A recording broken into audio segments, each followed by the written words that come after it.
watching Infinite Jest, all of these companies, especially when they start out with this percentage game, and we saw this with Tesla early on. Tesla was like, oh, we're going to hold 10% of our money in Bitcoin. And then they accidentally made more money off the hold of their Bitcoin than they make selling cars. And this really draws into the question, why even bother selling the cars? Why bother employing all those people, getting all the material, doing all that work, when we could just hold the Bitcoin? In that way, it really is an infinite jest. It really is a monkey's paw. And it's also this kind of curse too, where you're always buying and selling at the wrong time. You're always telling people to buy and sell at the wrong time. Your family's always buying, selling at the wrong time.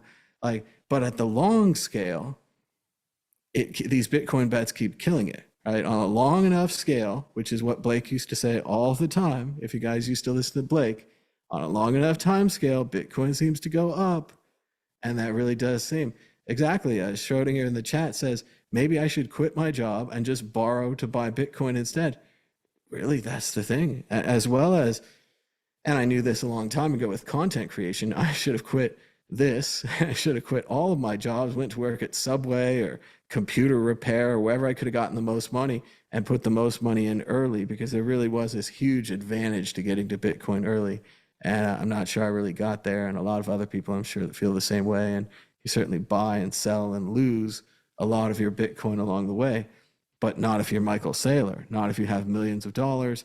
And now he's saying that the price would go to $5 million a coin, which would just be pretty ridiculous, and would go through another round of those.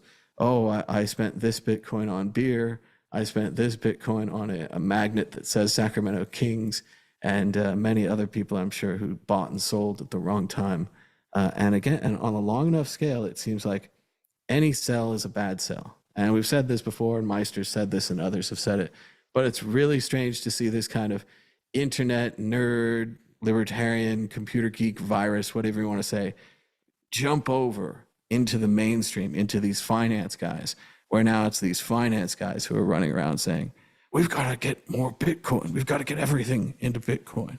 And they're even Mark Cuban's up to saying 10% of your portfolio, you might lose it all, like the way BlackRock and Michael Saylor are losing it all. But 10% of your portfolio, that's a good risk.